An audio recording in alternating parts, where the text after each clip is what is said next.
Greetings, opera lovers. It's Rona from Pittsburgh. Yesterday, I was so lucky, just by chance, I caught Fanciulla del West, done by what is technically called the Wiener Staatsoper, which I like to call the Vienna Opera. And it was done live, and it was starring one of my very favorite singers, Jonas Kaufmann. I believe this is the first time he's performed the role of Jack Rance, or Ramirez, the outlaw, on stage. I could be wrong, but it certainly was a premiere for him in Vienna.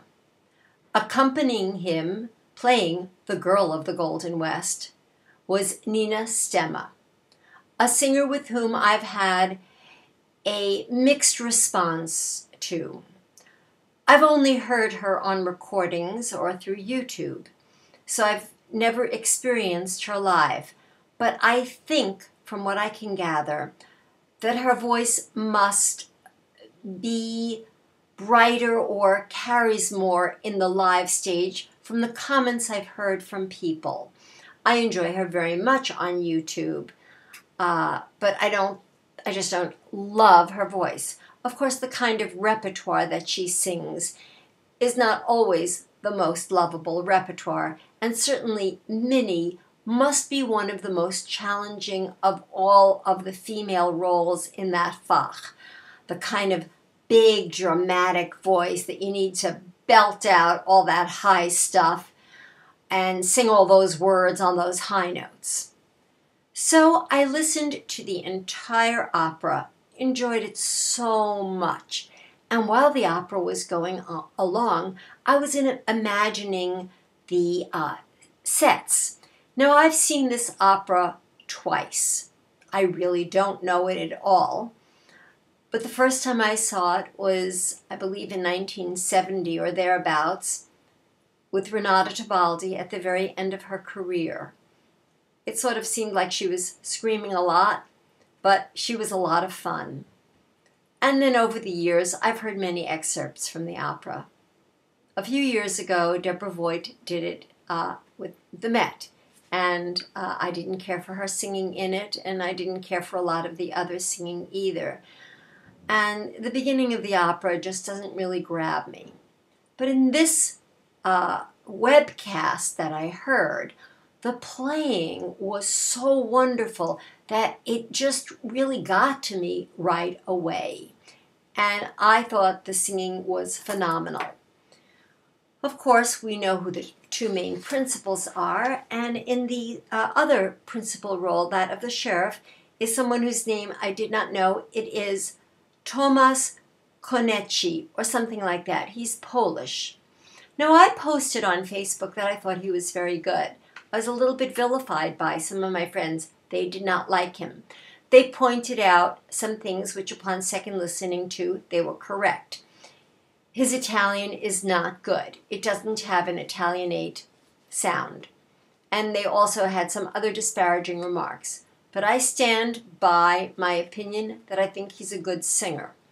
His voice has that sort of true ring, and he's a really good, robust baritone, which is what I like for an Italian baritone.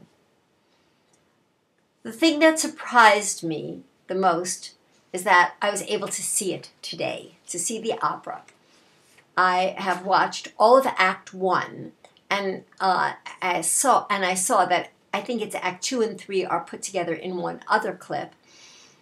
I've only watched part of the second clip. There are only so many hours one can devote to YouTube a day. I will finish watching the rest of it. So what surprised me? Well, as the opera begins, it's just as I imagined. Kind of the same setting that I had seen before. In a bar, a saloon. It's cowboys and Minnie. But what I didn't expect was Minnie's costume. And I don't have a color printer, but I did my very best so that I could share with you my cher public, as La Checa would say, and show you what Minnie wore.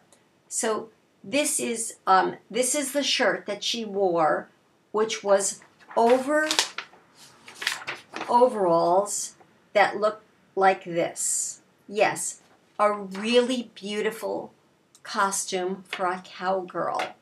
Okay, so we know she's not going to wear a dress that looks like Violetta's or Cinderella's, but does it have to be that awful? Also, they had her in a red wig. In the second act, I noticed she was wearing a red dress. I have to say that even though the colors were very westerny and dark, they popped out, so unlike the opera I saw on Saturday live from the Met, Eugene Onegin, where the colors were very muted and sort of blended in together. So you can have more colors that look like less and fewer colors as we had today, but they were very strong. So this all led to a good production. I just enjoyed the singing so much. I'm going to put it in the About section. I'm going to put the links in so that you can hurry up and watch it because it's really worthwhile. As I was listening to it, I was always reminded that the music sounds like the Phantom of the Opera. It's amazing how Puccini stole those tunes, not even knowing that Andrew Lloyd Webber would be born so many years later. And the music that is borrowed for the Phantom of the Opera is quite beautiful. In fact, each time I hear the opera, I like it more and more. I love the beginning. Da da da da da da da. It just is so exciting, like what's going to happen? And the music is just totally a delight. I don't know why it's not more popular, maybe because the story is really silly. But then again, many other operas that are very popular have silly stories too. Well, I hope you get a chance to view this on YouTube before they take it down. Have a good night, all.